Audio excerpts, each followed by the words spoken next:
로마서를 계속해서 함께 살펴보고 있습니다. 오늘은 8장으로 왔습니다.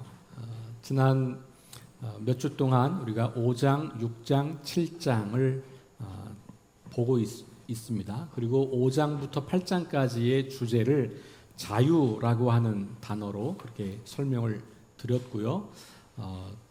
기억하시겠죠? 이제는 5장은 어디로부터의 자유? 사망으로부터의 자유.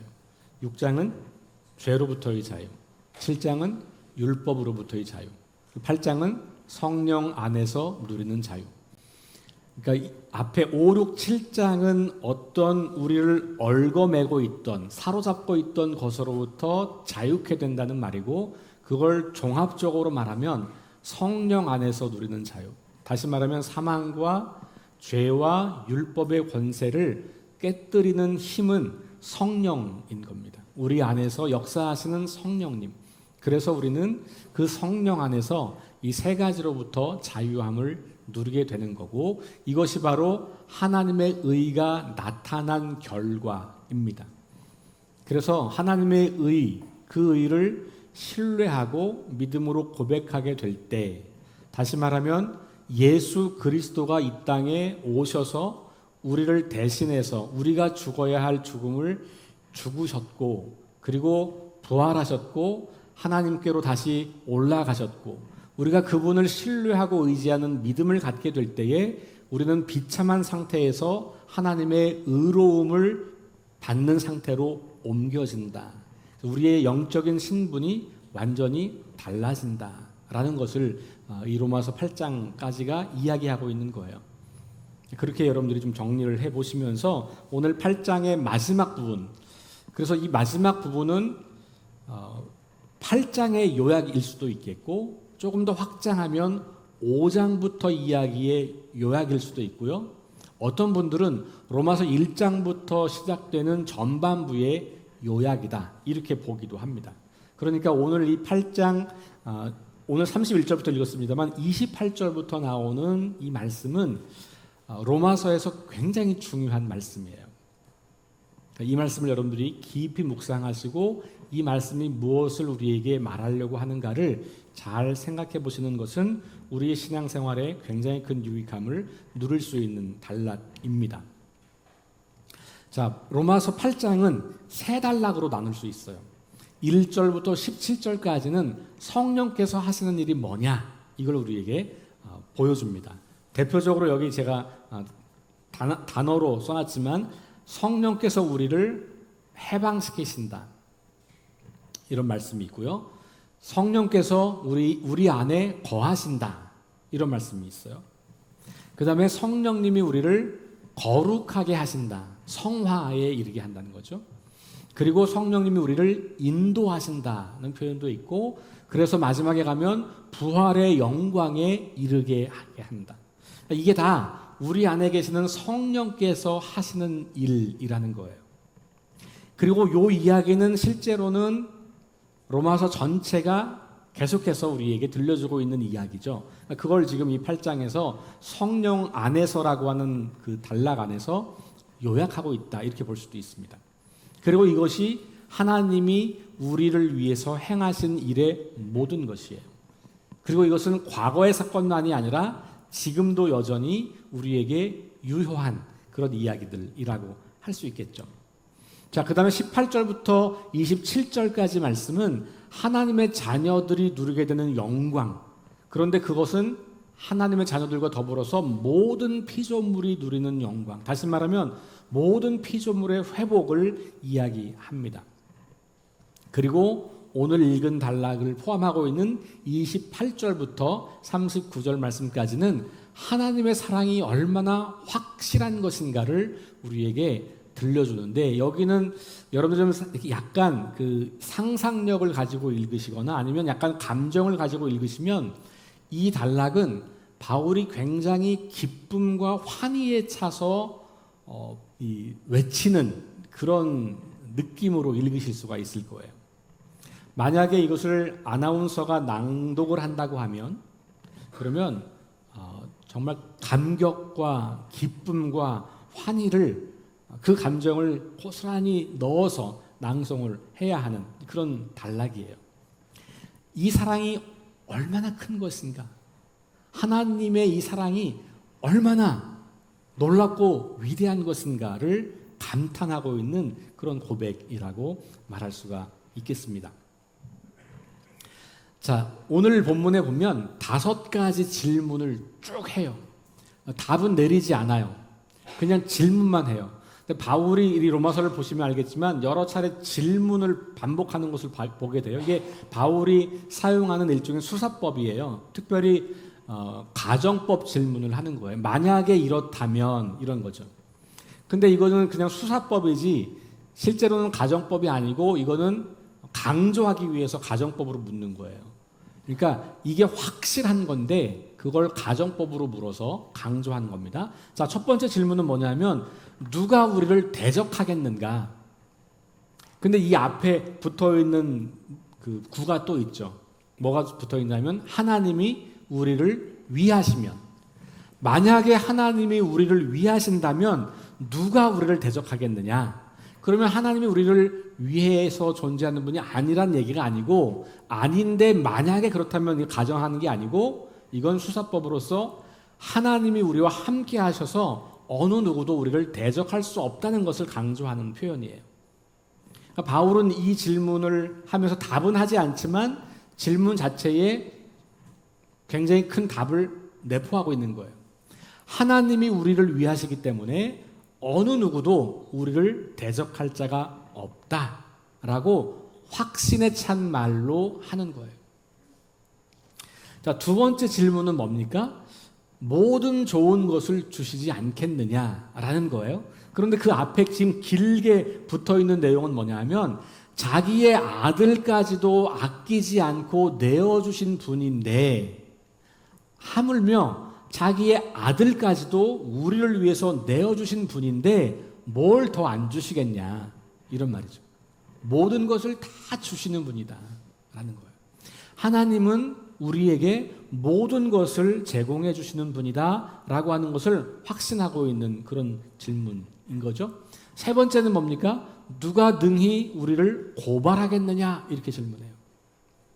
네 번째도 사실은 비슷한 거고 연결되는 건데 누가 능히 우리를 정죄하겠느냐, 이렇게 말하죠. 그런데 거기에 공통적으로 쓰여 있는 전제는 뭡니까? 하나님이 우리를 어떻게 하셨다? 택하셨다는 거예요. 하나님께서 택하신 자들을, 하나님께서 우리를 택하셨다면 누가 우리를 고발하고 정죄하겠느냐? 하나님이 우리를 하나님의 자녀로 삼으셨는데 누가 우리의 죄를 고발하고 누가 우리를 죄인이라고 정죄할 수 있겠냐? 그런 질문을 하고 있는 거예요. 네 번째 같은 이야기 연결됩니다. 다섯 번째는 뭡니까? 누가 우리를 하나님의 사랑에서 끊을 수 있겠느냐? 그러면서 여기는 앞에 붙는 게 아니고 뒤에 붙는데 누가라고 하는 것에 해당될 수 있는 아주 강력한 힘들을 여기에 열거합니다. 특별히 바울과 그 시대 초대교회 그리스도인들의 삶의 정황과 관련이 있다고 보여져요. 자, 그 이야기가 뭐냐 하면 이런 것들입니다. 환난이나 곤고나 박해나 기근이나 적신이나 위험이나 칼. 적신이라고 하는 것은 벌거벗은 몸을 말하는 거예요. 그러니까 굶주리거나 다 헐벗거나 이런 거죠. 그러니까 어떤 종류의 고난과 위기와 박해가 와도, 심지어는 칼이, 이게 무슨 말이에요? 우리가 생명을 빼앗긴데도 그런 말이에요. 이런 것들도 우리를 하나님의 사랑에서 끊을 수가 없다, 이렇게 이야기를 하고 있는 것이죠. 조금 더 뒤로 넘어가면 이 질문에 연결해서 그 뒤로 넘어가 보면 사망이나 생명이, 천사들이나 권세자들이, 현재 일이나 장래 일이, 능력이나 혹은 높음이나 깊음이나 그 외에 그 어떤 피조물조차도 우리를 하나님의 사랑에서 끊을 수 없다, 이렇게 이야기하죠. 그러니까 이 세상에 존재하는, 이 시간에 존재하는, 어떤 공간에 존재하는 그 모든 어떤 것들도, 심지어는 그것이 죽음이라 할지라도 우리를 하나님의 사랑에서 끊어놓을 수 없다라고 하는 아주 강력한 확신을 바울은 우리에게 들려주고 있는 겁니다. 이 5가지 질문 속에 나타난 하나님은 그러면 어떤 분인가요? 하나님은 우리를 위해서 계시는 분, 우리를 위하시는 분, 우리를 택하신 분, 우리에게 모든 것을 주시는 분, 우리를 끝까지 사랑하시는 분, 이런 하나님을 바울은 신뢰하고 있는 거고, 그것을 총체적으로 한 단어로 말했을 때 사랑이라고 말하고 있는 거예요. 오늘 읽지 않았지만 28절과 29절을 올라가 보면, 이건 성경을 좀 찾아볼게요. 제가 여기 자막 준비는 안 했는데 한번 찾아보겠습니다. 로마서 8장 28절과 29절을 한번 읽어볼게요. 여기부터 원래 이 단락이 시작되는 거예요. 오늘 읽은 단락이 28절, 우리가 알거니와 하나님을 사랑하는 자 곧 그의 뜻대로 부르심을 입은 자들에게는 모든 것이 합력하여 선을 이루느니라. 하나님이 미리 하신 자들을 또한 그 아들의 형상을 본받게 하기 위하여 미리 정하셨으니 이는 그로 많은 형제 중에서 맏아들이 되게 하려 하심이니라. 또 미리 정하신 그들을 또한 부르시고 부르신 그들을 또한 의롭다 하시고 의롭다 하신 그들을 또한 영화롭게 하셨느니라. 자, 지금 28절부터 30절까지의 이야기가 실제로 그동안 바울이 1장부터 했던 이야기를 종합한다고 할 수 있어요. 그리고 그것에 이어서 31절로 넘어가면 그 마지막에 나와 있는 31절 처음에 나와 있는 질문, 그런즉 이 일에 대하여 우리가 무슨 말을 하리요? 다시 말하면 1장부터 8장까지를 쭉 요약하면서 하나님이 이런 분이신데 우리가 더 이상 무슨 말을 하겠냐? 더 이상 할 말이 없다라고 말을 하면서 다시 5가지 질문을 하면서 하나님의 사랑이 너무나 확실하다라고 하는 것을 강조하는 거예요. 다시 말하면 로마서 전체 이야기는 하나님의 사랑 이야기라고 8장 이 마지막은 이야기하는 겁니다. 자, 28절, 우리가 알거니와 하나님을 사랑하는 자 곧 그의 뜻대로 부르심을 입은 자들에게는, 이게 누굽니까? 바로 사망으로부터, 죄로부터, 율법으로부터 해방된 사람들. 그래서 더 이상 죄와 사망과 어둠의 권세에 억눌려 이끌려 사는 사람이 아니라 성령 안에서 예수 그리스도를 통하여서 하나님의 의를 힘입어 하나님의 자녀가 된 사람들, 그런 사람들에게는 모든 것이 합력하여 선을 이룬다. 그러니까 지금 내가 경험하는 악한 일, 부정적인 일들, 고통과 괴로운 일들, 이런 것들도 내 인생 전체로 보면 하나님께서 내 삶을 선하게 인도하시는 과정 속에 있다는 고백이고, 그 이유가 뭐냐? 이제 그게 31절부터 나오는 이야기인 거예요. 자, 그리고 29절부터 보면 하나님께서 우리에게 뭘 행하셨는지에 대한 5가지를 이야기해요. 하나님이 어떤 분이시냐라는 말이기도 하고, 하나님이 1장부터 8장까지에서 무슨 일을 하셨냐라고 하는 건데, 첫 번째가 하나님이 우리를 미리 아셨다는 거예요. 29절, 미리 아신 자들, 이런 표현이 있죠. 그 다음에 또 하나는 미리 정하셨다라고 하는 표현이 있죠. 그 다음에는 뭐가 있냐면 부르셨다는 표현이 있고요. 30절에 가면 그 다음에는 의롭게 하셨다는 표현이 있고, 마지막은 영화롭게 하셨다. 하나님은 우리를 아셨어요. 우리가 비참한 상태에 있고 우리를 그냥 놔두면 도무지 스스로 우리를 구원할 수 없는, 결국은 하나님의 진노와 심판 아래에 있는 존재라는 걸 아셨어요. 그래서 우리를 예정하시고 구원하시기로 정하셨어요. 그리고 나서 우리를 부르셨어요. 그리고 우리를 의롭다고 하시고 우리에게 부활의 영광을 통해서 영화롭게 우리를 만드실 거다. 이게 바울이 1장부터 8장까지 했던 것을 다시 정리한 거예요. 이 5가지. 그리고 나서 그런 하나님이 계신데 우리가 더 이상 뭘 말하겠냐? 31절 그렇게 시작하는 겁니다. 그런데 말할 게 또 있어서 정리를 하는 거예요. 근데 없는 거지만 다시 요약하는 거죠. 같은 내용을. 그게 뭡니까? 하나님의 사랑에서 우리를 끊을 것이 아무것도 없다. 그러니까 우리가 이런 고난과 위기와 문제와 고통 속에서도 우리가 넉넉히 이길 수 있다라고 고백을 하고 있는 겁니다. 자, 그런데 오늘 말씀에 바울이 시편 44편 22절 말씀을 인용합니다. 36절에 보시면 이렇게 인용하죠. 우리가 종일 주를 위하여 죽임을 당하게 되며 도살당할 양같이 여김을 받았나이다. 요거는 시편 44편 22절인데요. 시편 44편은 다윗의 시는 아니고 여기 그 표제에 보면 누가 썼는지가 나오는데요. 여러분 한번 찾아보시겠습니까? 시편 44편을 한번 올라가 보겠습니다.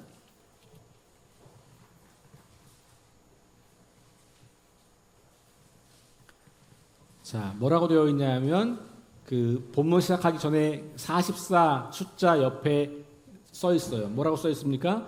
고라 자손의 마스길. 마스길은 뭐냐? 거기 1번 각주 붙어 있죠. 저 밑에 내려가서 보면 마스길이 뭐라고요? 교훈. 여러분 성경을 읽으시다가 그 작은 숫자나 기억 니은 이런 거 있으면 거기 내려가서 꼭 확인을 하셔야 돼요. 그리고 거기 성경 본문이 있으면 글로 가서 그 본문을 또 읽으시고 그 본문이 어떤 맥락인지를 보시면 그게 여러분 성경을 공부하는 좋은 방법이에요. 자, 그러면 고라 자손들에게서 나온 교훈이고 이 교훈은 가만히 보니까 인도자를 따라서 부르는 노래. 그러니까 성전에서 인도자를 따라서 지금 우리가 하는 거로 말하면 교독 같은 거예요. 아니면 이렇게 교창 이런 거. 그래서 인도자가 뭘 선창하면 회중들이 따라 부르는. 그러니까 성전에서 그렇게 함께 하나님을 예배할 때 불렀던 노래 중에 하나고 그게 바로 고라 자손들이 쓴 교훈 중에 하나인 거예요. 그런데 이 고라 자손들이 이 시편을 가만히 읽어보면 지금 굉장히 큰 위기와 시련과 어려움을 겪고 있는 거예요. 그러면서 지금 자기들의 모습을 묘사한 거예요. 하나님, 지금 우리는 하루 종일 주를 위하는 것 때문에 죽임을 당하게 되고 도살당할 양처럼 역임을 당하고, 그러니까 아무것도 아닌 존재, 막 무참히 짓밟히고 죽임당하고 그런 위기 속에 있다는 거예요. 근데 바울이 이 본문을 가지고 왔어요. 왜 그럴까요? 바울과 그 초대교회 그리스도인들, 특별히 로마 안에 있는 그리스도인들의 상황이 그렇다는 거죠. 박해 아래 놓여 있는 거예요. 고난 가운데 있는 것입니다. 죽음의 위기가 계속해서 끊이지 않고 그들 앞에 놓여 있는 겁니다. 자기들 눈앞에서 자기 동료 그리스도인들이 순교의 죽음을 맞이합니다. 자기 부모님과 자기 자녀들과 자기 배우자, 사랑하는 사람들이 자기들 눈앞에서 죽임을 당해요. 다른 이유가 아니라 주를 위해 살고 있기 때문에. 그런데 바울이 그들에게 그런 상황에서 하나님의 그 사랑이 결코 우리를 떠나지 않는다. 그렇게 비참한 죽음을 맞이하는 우리에게 하나님은 절대로 등을 돌리지 않으신다 라는 이야기예요. 그러니까 우리가 믿음이 있어서 그 박해가 사라지는 게 아니에요. 박해를 두려워하지 않는 것이 믿음이에요. 죽음도 두려워하지 않는 것이 믿음인 거예요.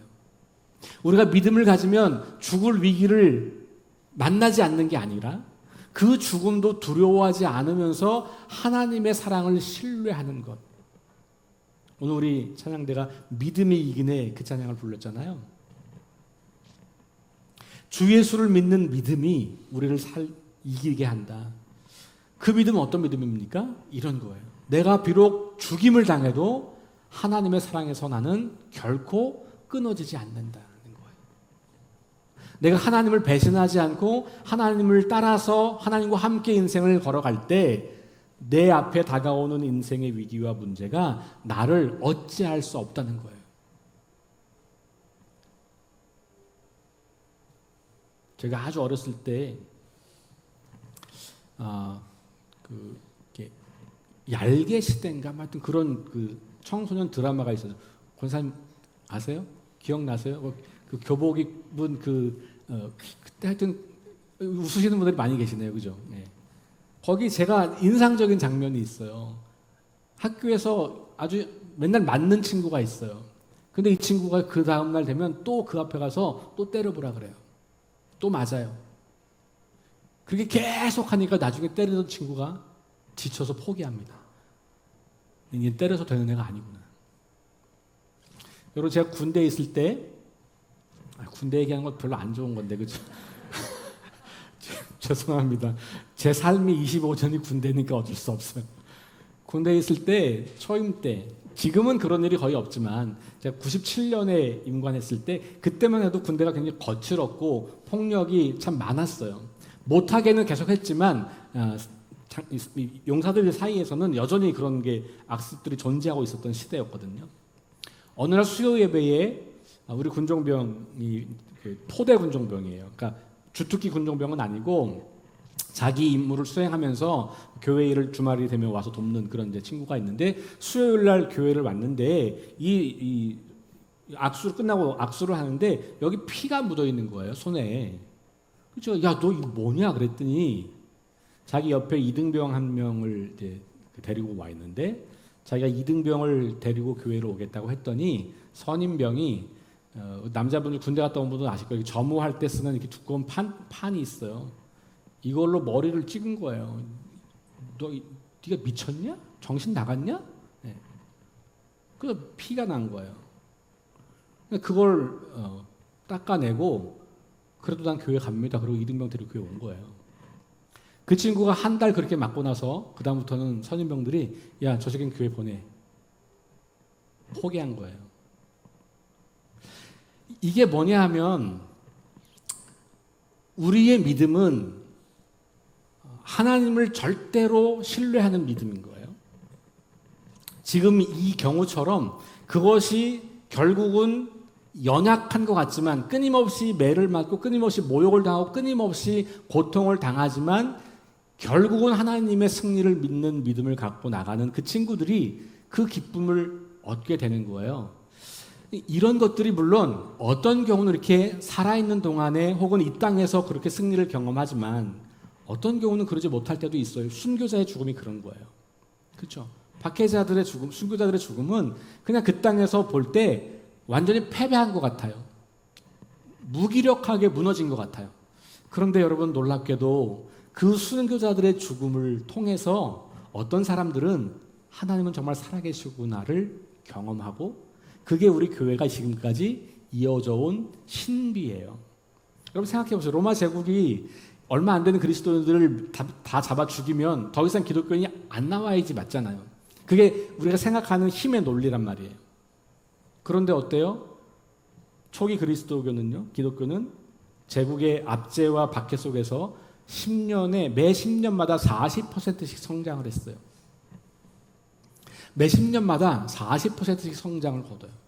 결국은 나중에 기독교인들이 너무 많아졌기 때문에 로마 제국에서 기독교를 인정하기 시작한 거예요. 그리고 그 기독교인들이 소수였지만 매우 강력한 확신과 그리고 죽음에도 굴하지 않는 믿음, 그리고 그 죽는 모습이요, 너무 아름다운 거예요. 이 참 말이 안 되는 말이에요. 죽는 모습이 아름답다. 막 죽기 싫어 발악하면서 죽는 게 아니고요. 죽으면서 미소를 띠고 하나님을 찬양하고 자기를 죽이는 사람들을 용서하고 그렇게 죽는 그 모습이 결국은 승리하는 거죠. 하나님의 그 사랑이 이 죽음도 막을 수 없는 거구나를 사람들은 보는 겁니다. 그리고 그것이 그 박해의 시기에 가장 왕성한 성장을 기록하는 거예요.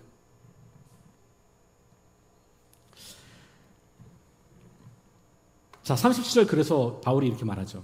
이 모든 일에 우리를 사랑하시는 이로 말미암아 우리가 넉넉히 이긴다. 라고 하는 거예요. 이것이 믿음의 신비예요. 지는 것 같지만 이기는 거예요. 예수님도 그랬잖아요. 십자가에서 연약한 모습으로 돌아가셨거든요. 그래서 로마 제국은 승리했다고 생각했을 거예요. 그런데 어떻습니까? 역사를 지나고 보니까 로마 제국은 사라졌지만 예수님의 십자가를 믿는 그리스도인들은 지금도 왕성한 거예요. 이것이 하나님이 우리를 여전히 그 사랑 안에 붙잡고 있다고 하는 것을 보여주고 있는 그런 이야기인 것이죠. 자, 오늘 저는 말씀을 좀 맺으려고 해요. 여러분들도 인생을 살면서 마주하는 어려움들이 있으실 거예요. 지금도 그 어려움 때문에 많이 힘드신 분들, 눈물로 기도하시는 분들, 어찌할 바를 몰라서 애태우시는 분들이 계실지 모르겠습니다. 그것이 예수님을 믿기 때문에 오는 고난일 수도 있겠지만 사실 우리는 지금 그런 건 별로 없을 거예요. 그러니까 여러분들이 뭔가 상황에서 어려움들이 생기는 거예요. 그런데 오늘 본문을 가만히 보면 우리가 그 믿음 안에 있을 때, 그리스도 안에 있을 때 그 어떤 것도 우리를 어찌할 수 없는, 우리는 그 모든 것들을 이길 수 있는 힘을 가지고 있는 사람들이라는 확신을 가지고 있는, 하나님의 그 놀라운 사랑이 비참함 가운데 있는 우리를 용서하시고 구원하신 그 하나님의 그 은혜가, 그 십자가의 사랑이 여전히 우리를 지배하고 있는 것이죠. 그러니 그보다 더 큰 어떤 것이 우리를 지배할 수 없다. 그래서 다시 지난주로 돌아가면 복음을 능력이라고 말했다 그랬잖아요. 능력. 바울은 복음을 능력이라고 했어요. 그 어떤 권세도, 그 어떤 힘도 우리를 넘어뜨릴 수 없기 때문에 복음을 하나님의 능력이라고 말하는 겁니다. 이 복음의 능력 가운데서 우리가 승리하는 삶을 살아갈 수 있기를 주의 이름으로 축원합니다. 우리 마지막 요약하면서 제가 참 짧은 기도를 썼는데 우리 함께 이거 읽으시고 그 다음에 함께 기도 조금 더 하시고 축도하겠습니다. 우리 함께 같이 읽겠습니다. 스스로는 자신을 구원할 능력이 없는 비참한 상태에 빠진 우리를 위해 예수 그리스도를 보내주셔서 우리를 하나님의 자녀로 바꿔주신 은혜를 기억하며 감사드립니다. 우리가 이 믿음 안에 거할 때 그 누구도 우리를 대적하거나 고발하거나 정죄하지 못하며 아무리 강한 어떤 것도 우리와 하나님 사이를 갈라놓을 수 없음을 확신하며 위기와 고난 속에서도 두려워하지 않고 하나님을 떠나지 않겠습니다. 우리